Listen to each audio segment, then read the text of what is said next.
Okay, here's a part 1 video of replacing the clutch on the Ford 5600.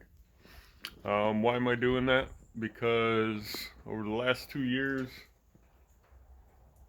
all the clutch adjustment has been taken out of the pedal.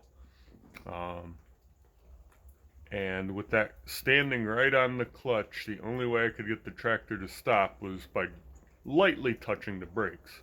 But with the clutch and the brakes, I could get her to stop. Clutch alone, she would just keep moving. So I'm assuming it's the clutch. We got this several years ago now, used from a used dealer. Beautiful old tractor. Everybody tells me online that they think it's 5,000, could be, but the stickers say 5,600. I don't know if you can see the stickers over here.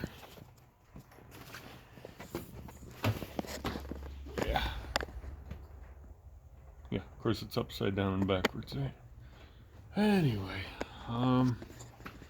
so what am I doing here? I have very little space in this garage. Just hit something and knocked it down. So I've got this in here, and the only place I've got concrete in this whole garage. So what have I done here? I've taken the top tin off here, covering the engine. That's what you see over here. I've taken the exhaust pipe off. What am I left with? Pretty much the whole tractor. So now I've debated. If you look down here, you can see here's the, get my fingers working right. Here's the bolts that break the tractor in half, basically. And I've looked all around this thing, and the only thing attached from one side to the other was the fuel tank, the fuel line, which I've completely taken off, and then there's a throttle cable, which I have not taken off yet. That's going to be next. So the tank itself is held on up here on top, and yes, this is really dirty. I don't care at this point. Here's one bolt on top where there's a strap that was holding it to the front of the tractor. There's a bolt back in here which you can't see, and a bracket that holds the tank to the back of the tractor. And then there's two bolts on the front here. And of course that cable's in the way. Anyway, there's two bolts in the front that hold it to the tank to the front of the tractor.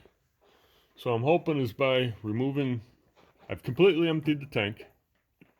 And by, cat, really? Got a cat jumping on me here. Okay. This is different. Anyway. By removing these two bolts and the one on the top,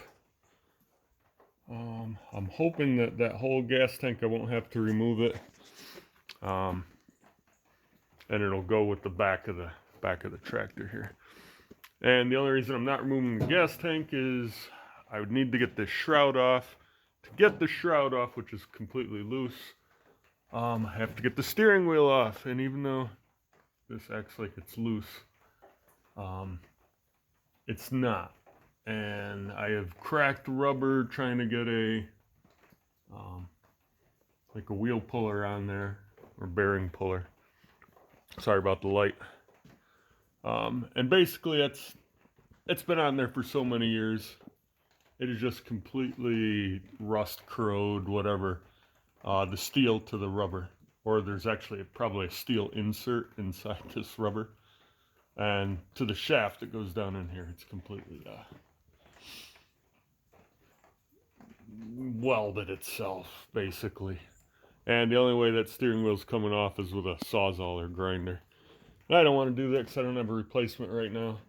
So that's why the shroud's not coming off, and that's why the gas tank's not coming out, which would make life easier. So what have I done here? Other videos I've watched other people and I'm by no means an expert. I'm mechanically inclined to fix things, but I hate working on crap like this, I'll be totally honest with you. But it's a necessary evil unless you want to, pay somebody else a lot of money. So I've seen other people block up the front of the tractor when they split it, and they pull the back half away. That does not seem as easy to me as pulling the front away. That's just, I've done one other tractor, that's the Kubota, that's sitting back there. We did that one a couple years ago, and we pulled the front off of that one. I thought it was much easier. So what I've done here, I've got an old, house jack. I don't know if you can see that. Yeah, an old barn jack. Couple blocks of wood, and very carefully found a nice spot to get that stabilized. And I've got the tractor in gear so the rear tires shouldn't roll. I will lock the brakes, which I have not done yet. Then what I've got for the front is, I think they call this a motorcycle jack, but we got this, Dad got this years ago. When he bought a piece of property, it was just left in the garage. That's what we did last time. We'll get blocks of wood under here. Let's see, probably the oil pin's not the best place, but I'll figure something out. Maybe right in here. It's got to be far enough back that it's not going to go out of balance on me. And we'll just lightly jack this front end, and being that is on wheels, that motorcycle jack, in the past all we've had to do is, grab these big tires and just gently roll it, one guy on each tire, and slide forward. So that's where I am. Right now I'm trying to take the bolts off of that empty tank. So all I have to do, I'm going to do the bolts on this, the linkage to the throttle, and then I'm going to be ready to actually start to take bolts off. And which to a guy like me who's not a, car head, it's, I won't say scary, but something like that. Okay. Talk to you in the next part 2 video.